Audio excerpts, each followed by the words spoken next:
What's up, everybody? I am the crock rockin', nickelback poppin' curls for all the girls in the entire world, the Perminator Sam Beale. And I want to welcome you to the Three Count Podcast. And I'm excited to get this thing rocking and rolling.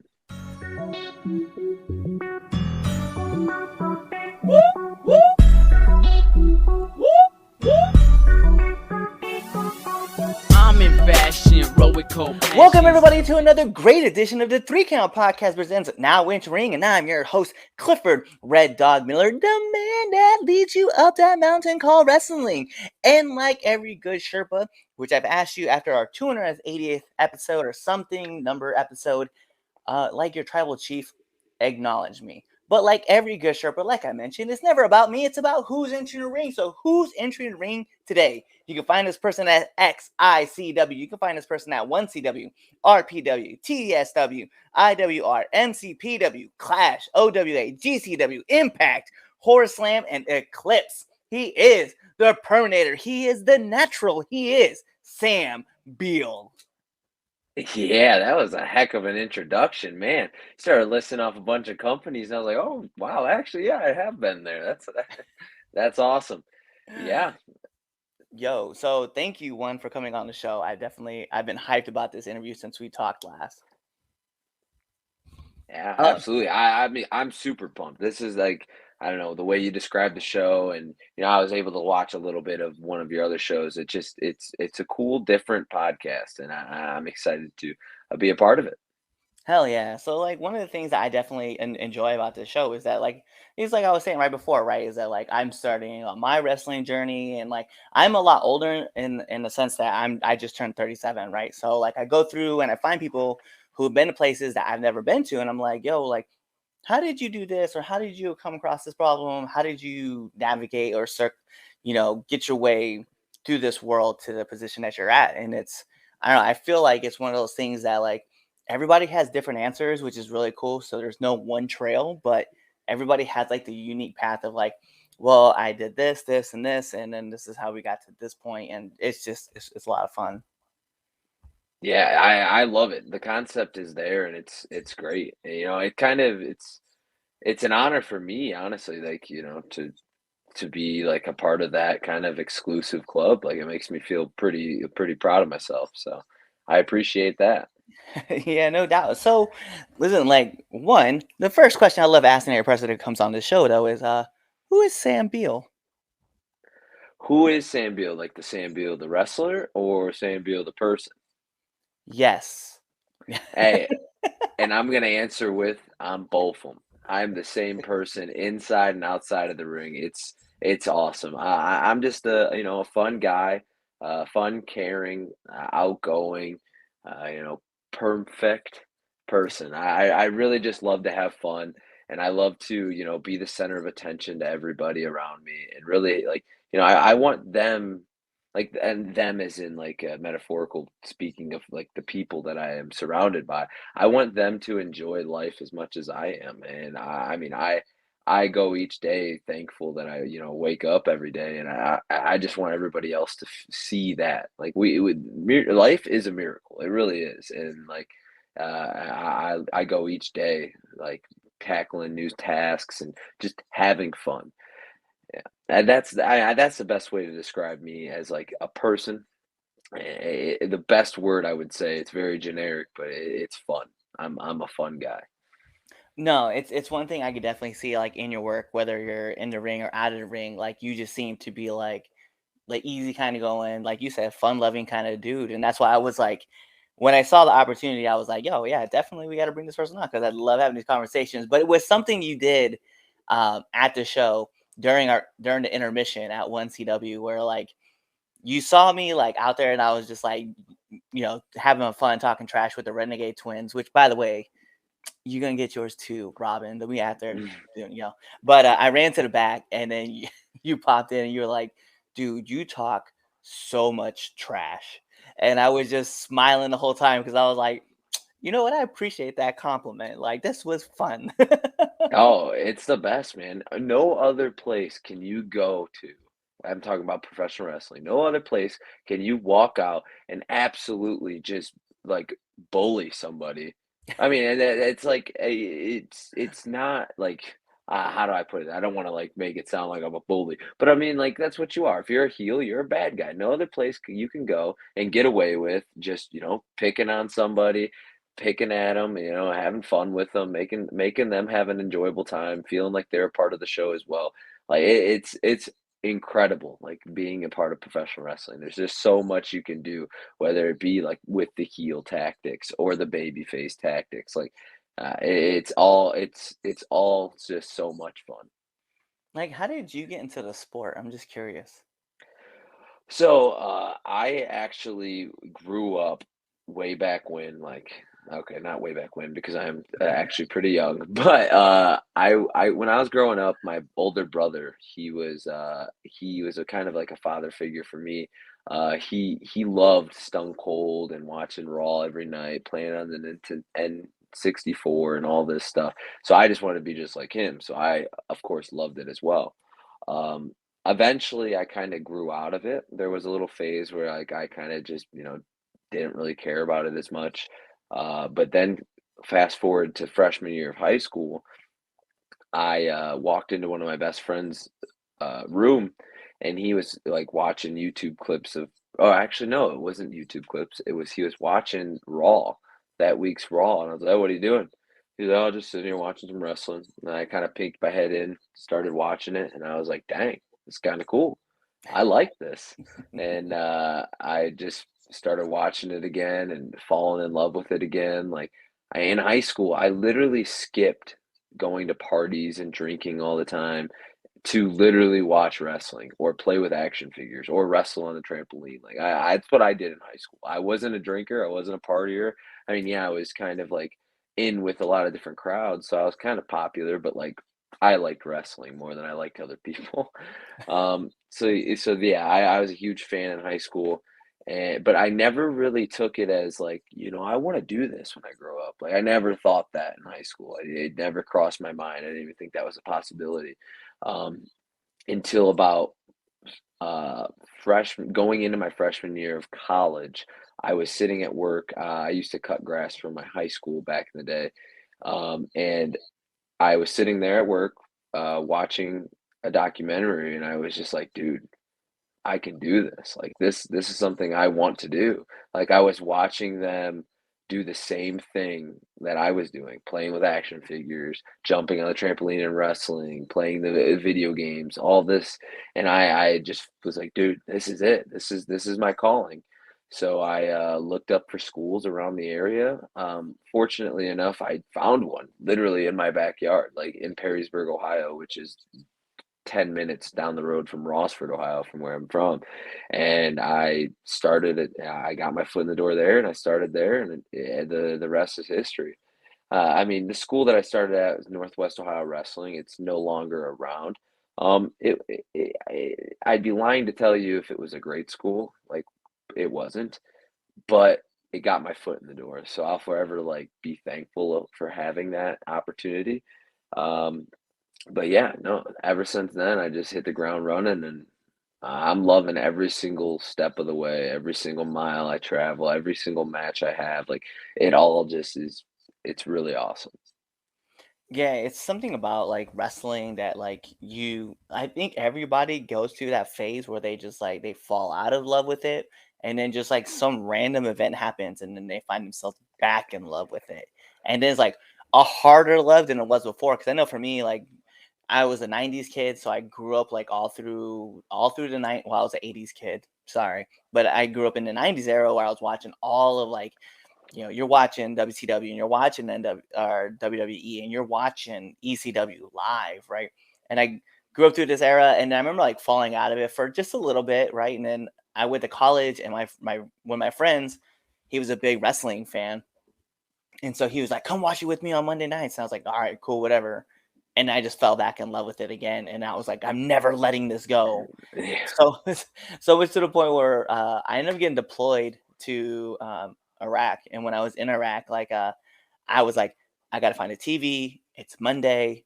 Raw is gonna be on at some point today, and I need to watch it. So I would just do whatever I could to watch wrestling anytime I got the chance to, and that was like I guess my home away from home. So when I guess I found myself in the ring, I was like, this just felt natural to me. Yeah, absolutely, and that's where the first moniker came from. Like, it did. Everything felt natural, and I feel like that happens to a lot of people who get into professional wrestling. Like, they step through the ropes and they're just like, "Dude, this is it. This is what I love. I love doing this." And I feel like that's so important. Like, there's billions of wrestlers all across the world, like all over the world. And like I mean, yeah, obviously we all strive to be the best that we can be, but like if you're having fun doing what you love, like what's wrong with that, you know? I love seeing new wrestlers, meeting new people. Like it is the best thing that could have ever happened to me. Yeah, it's something with me where like I get to see like I'm starting to notice it too, like as I'm starting to like separate from like my 0 year into going into my 3rd year in January and like seeing all the new kids that are coming in and they have like these bright eyes and they're like, oh, I can't wait to take my first bump. And I'm just like, yeah, you'll say that now. But Yeah, then eventually you're gonna be like, I don't want to do this until you get into your first show. And then once you get to that first show, you're like, this is everything I've ever dreamed about. And I know like yeah. talking to other wrestlers, uh, when I got my first match and I was in my first show, I was like, I'll bump as many times as they want me to. I was like, I'm so happy being here. Yeah, no, yeah, 100%. I remember the same thing. I was the same way. I was like, "Throw me around." I mean, truthfully, to be honest, I'm still the same way to this day. I'm like, "Bump me around. I don't care. It's fun. I love it." Throw my tw throw my 24-year-old body around so I can't walk when I'm 34. Yeah, that's where I'm like at the point. I'm like, yeah, it's like at 35. Like I remember trying. I wanted to try. Who was it?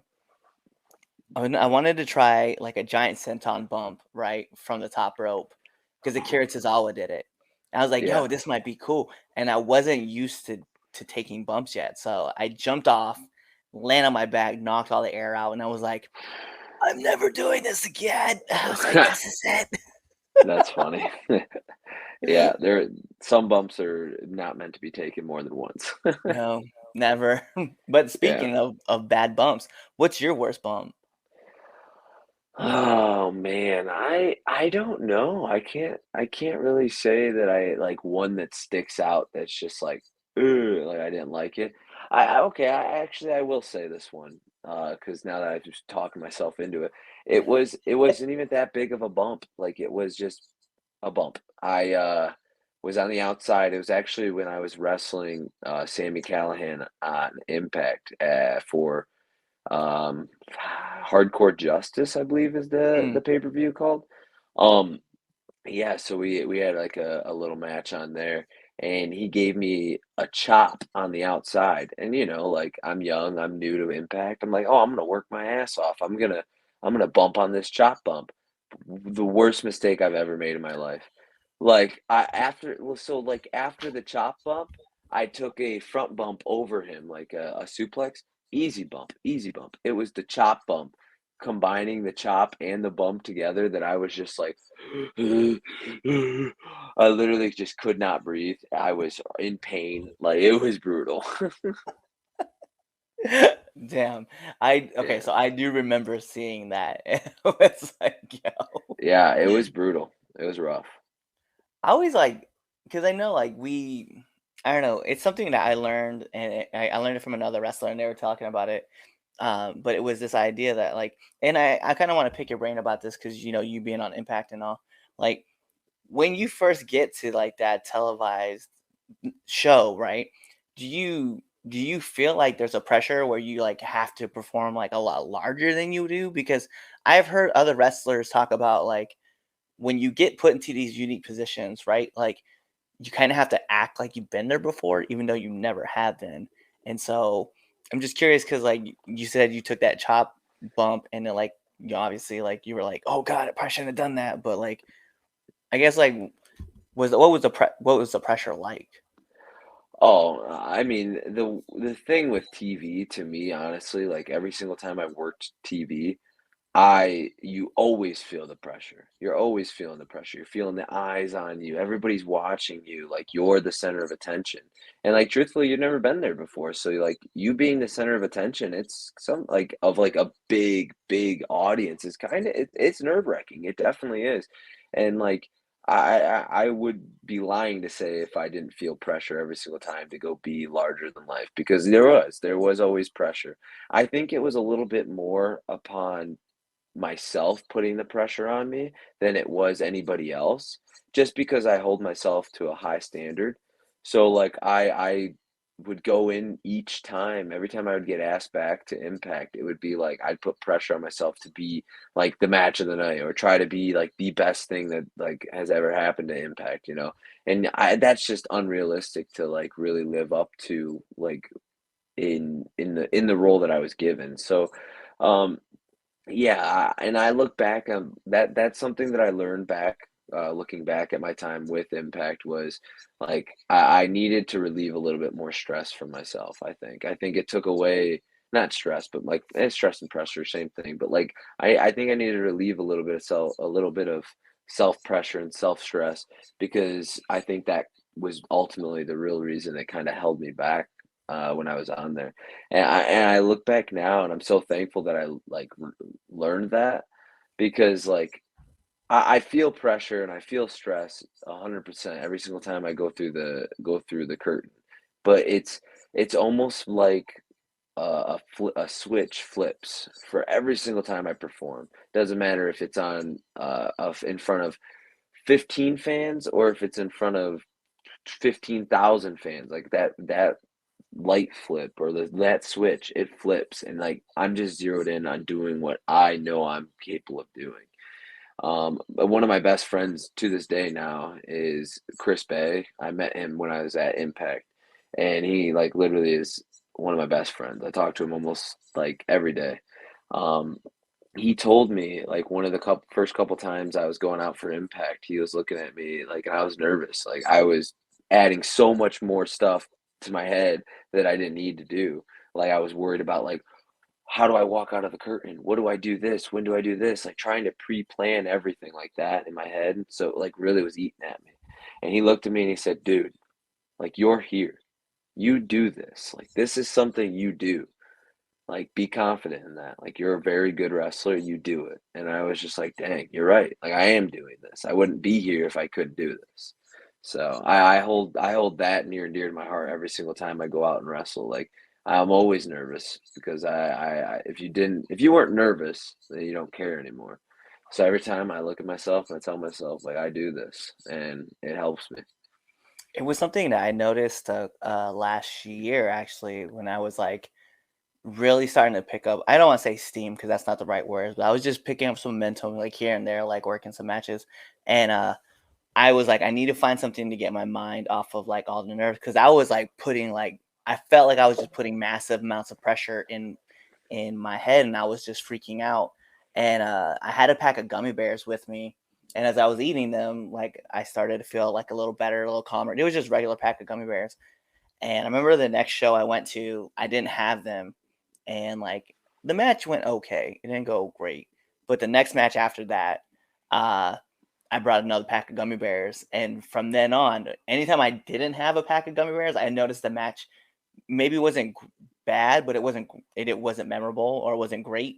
So I Yeah. started bringing a pack of gummy bears everywhere to me because what ended up I found out is that because I already have high anxiety and I get so nervous before any of these shows, I start popping gummy bears and like everything just calms down. And like I don't do like an entire bag. It'll probably be like 10 or 11, but now all the wrestlers that see me at different shows, they're like, "Hey, come on, like I know you have a couple of them. Like just let me I know you got your bag, so let me get some of these gummy bears that you got." But Yeah. it goes back to like I know like in my mind I'm like I know I'm okay at my job. I'm getting better. But I started putting on like, oh, I got to be bigger than this. I got to do this. I got to do this. And I just start snacking on gummy bears. And it just like relieves so much pressure off of me. It sounds like you're superstitious. Oh, yeah. Very superstitious. Yeah, I am as well. I don't like you didn't really realize it, but I really am. I'm like one of the most superstitious people you'll ever meet. Like there's a couple like I'll just tell you a couple from my wrestling. I every time I wrestle, I have two pairs of socks. I have my on my left foot, I have a white sock with my dog Tucson on it, like he's like his face is like on it. And then on my right one, I usually have a black sock with my other dog Echo on it, and like I will not wrestle without them. And then like there's other things like I always have to drink a bang before I wrestle. I always have to write my grandma's name on my wrist tape, and then I always wear this green wristband. If I don't have it when I'm wrestling, I kind of get a little freaked out. It says like good luck or something like that. I don't know. It's just little things like that. And like, yeah, I feel like every wrestler has a little bit of superstitious in them.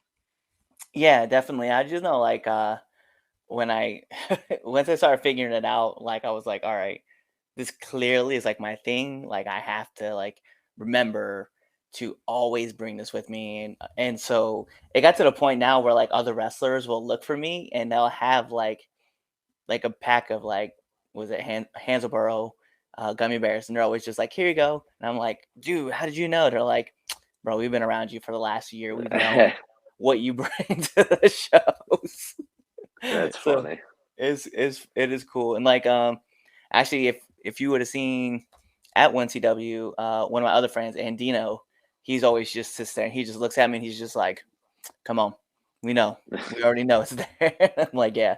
So Heck yeah. it is a lot of fun to like, figure out those little quirks and stuff.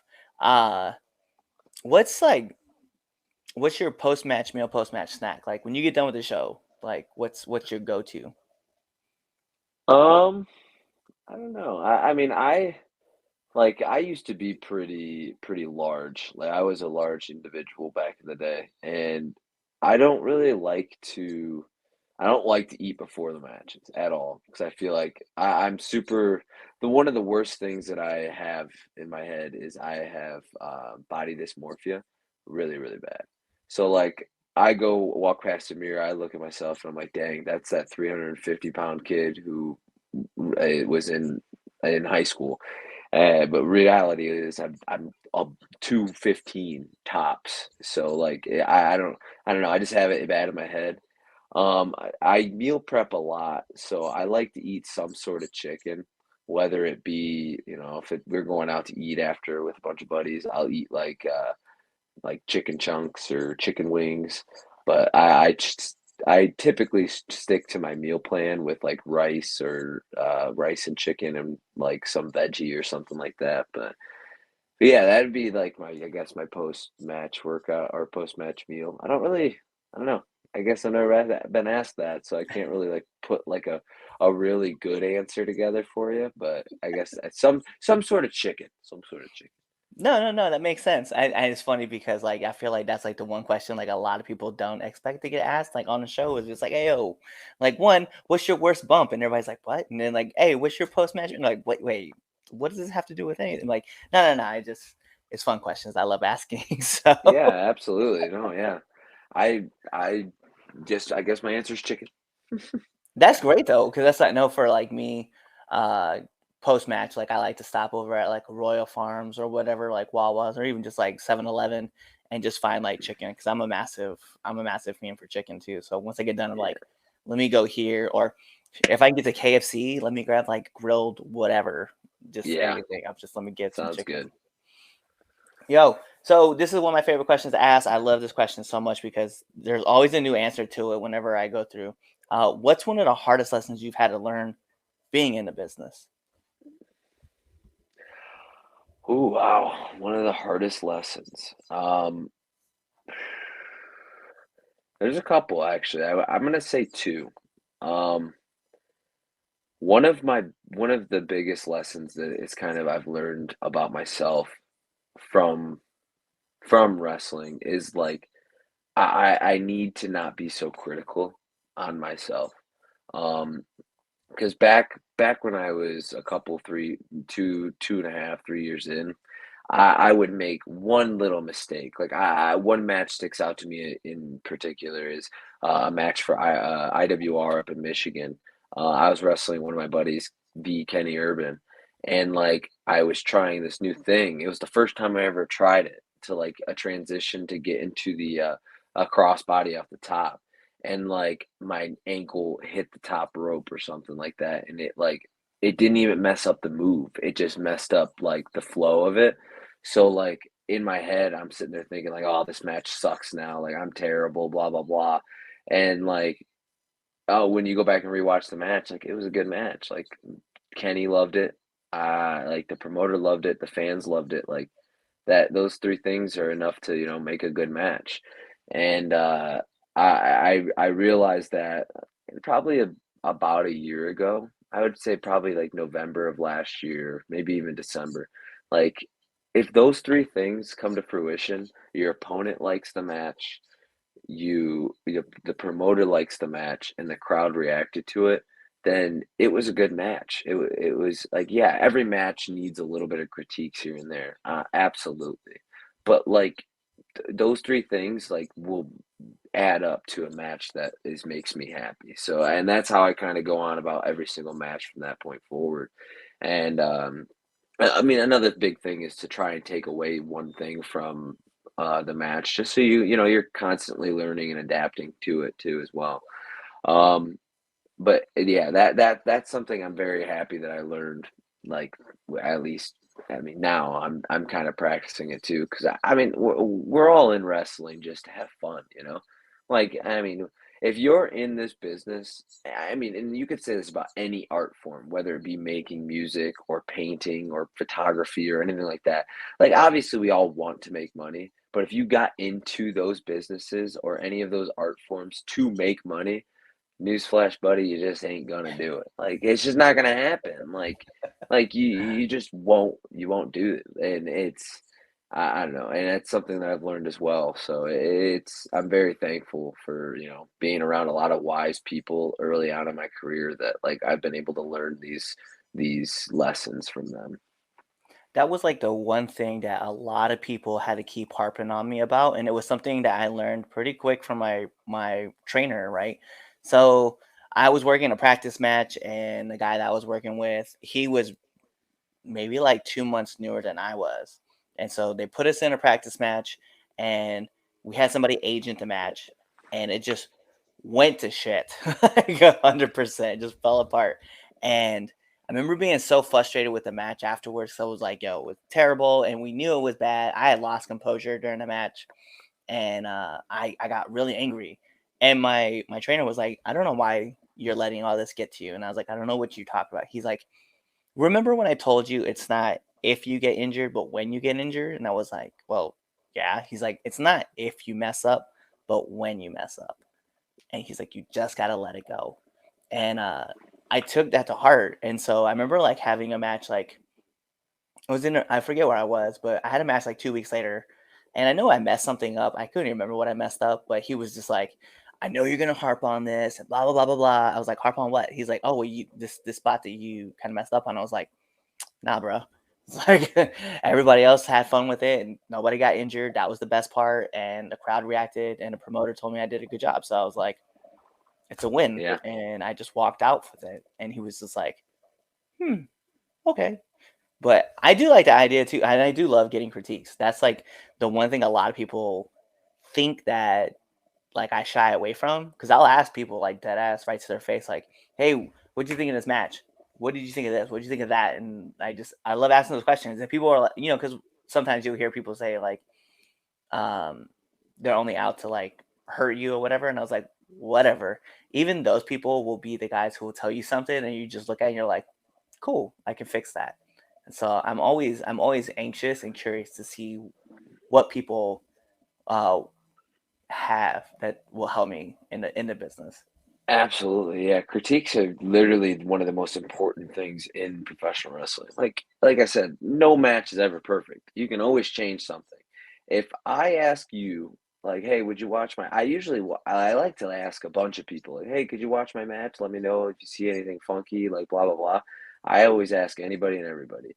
And I'm not asking you to watch my match and be like, "Oh my God, Sam Beale, you're so good. I love you. Like you're the best." No, I'm asking you to watch my match to say, "Oh yeah, I think I would have done this a little different." Like, and then I see like, "Oh, okay, maybe you're all right. Like I could have done that a little different." Or I'd be like, or I'll be like, I can see why you would do it, but like I would do it this way.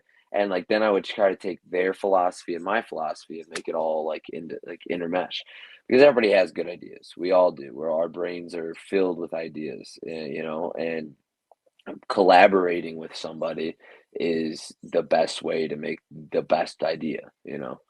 And yeah, and that's one thing I love getting critiques from people. I love when people watch my matches, especially if somebody's never watched me.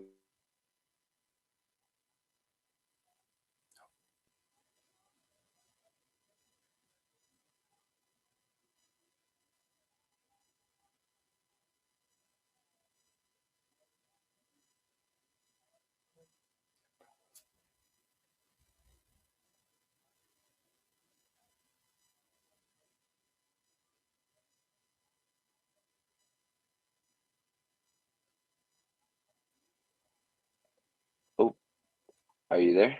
Yeah, I'm here. Okay, did I lose you for a second? Yeah, it kind of froze, and then like I didn't know what Oh, happened. yeah, I lost you. I was like, there's like black screen and there's just a circle. But no, yeah, like I said, like having new eyes on you is like it's super crucial because like the East Coast has a different way of wrestling than where I'm from, the Midwest, and being able to take a little bit from what you guys offer and creating something with something I offer, that's how you innovate stuff. And that's why I always ask everybody to watch my matches for critiques, not for blow smoke up my ass.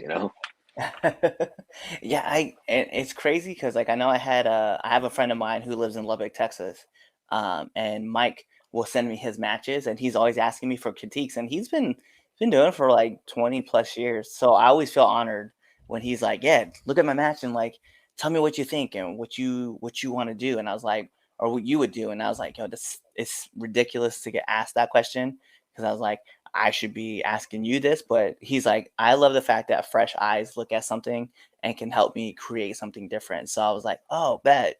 And I remember like sending him back the first time that I critiqued one of his matches.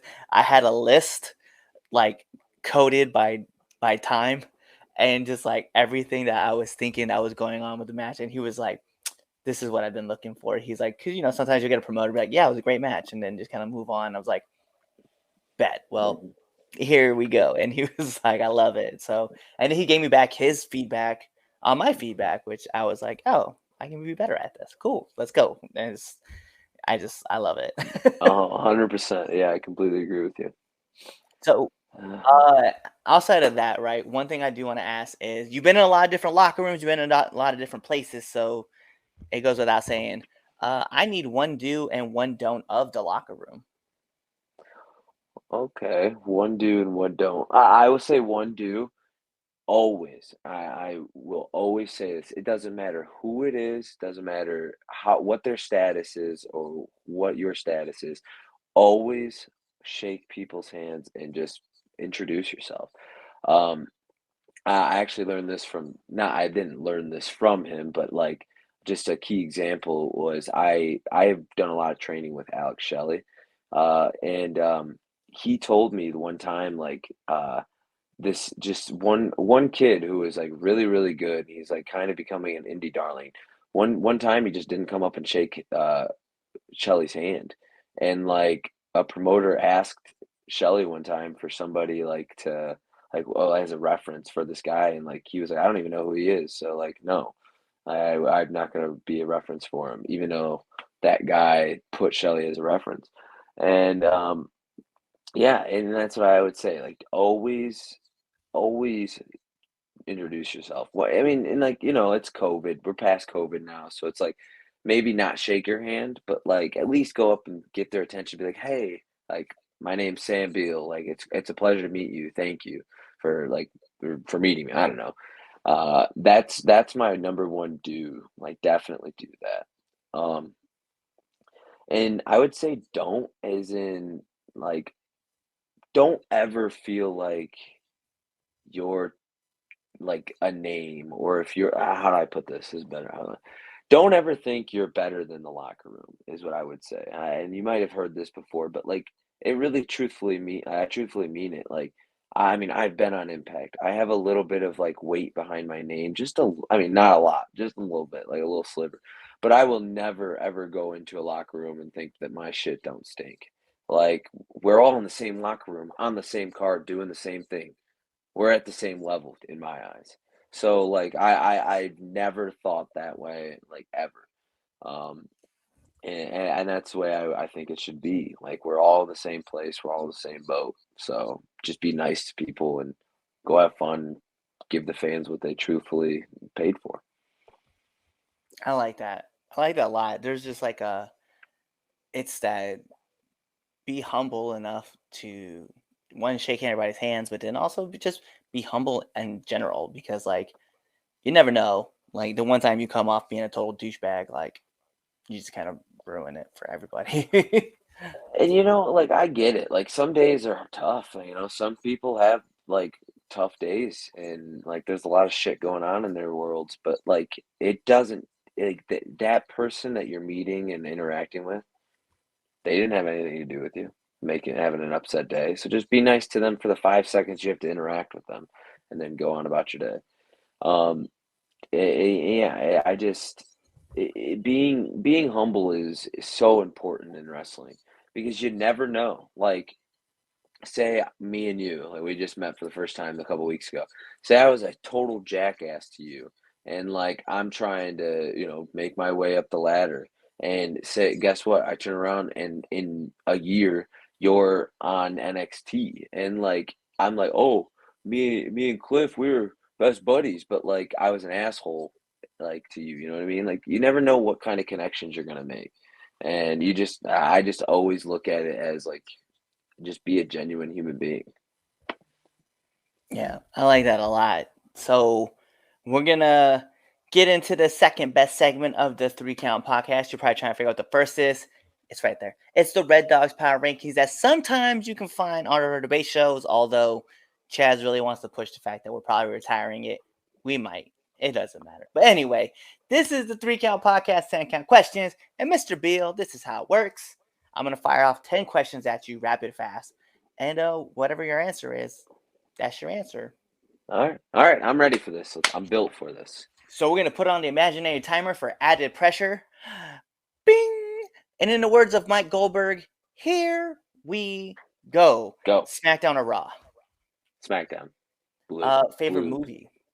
Step Brothers. Let's go. Sonic or Mario?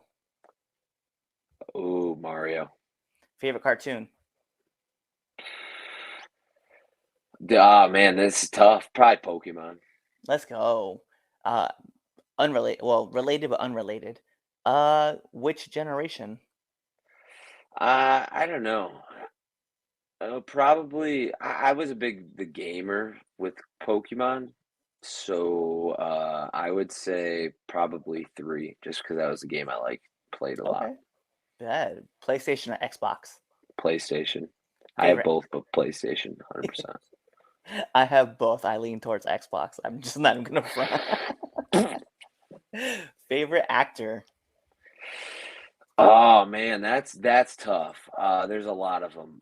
Will Ferrell's definitely up there, but I'm gonna tell you right now, Kevin Hart is stealing my heart, literally. Like he's so funny. Like I haven't seen a movie that he's been in that I'm just like, dang, that's not funny. Like, but it's dude, he's awesome. But Will Ferrell, we'll stick with Will Ferrell. Kevin Hart, he's up there. Okay. So let's go with Oakley's or Ray-Bans. Oakley's. Favorite podcast?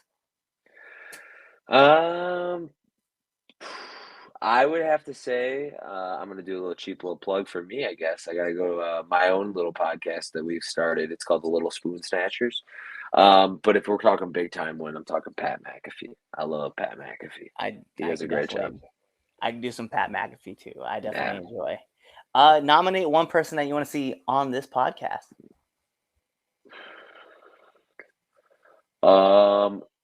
I would like to see Jason Hotch.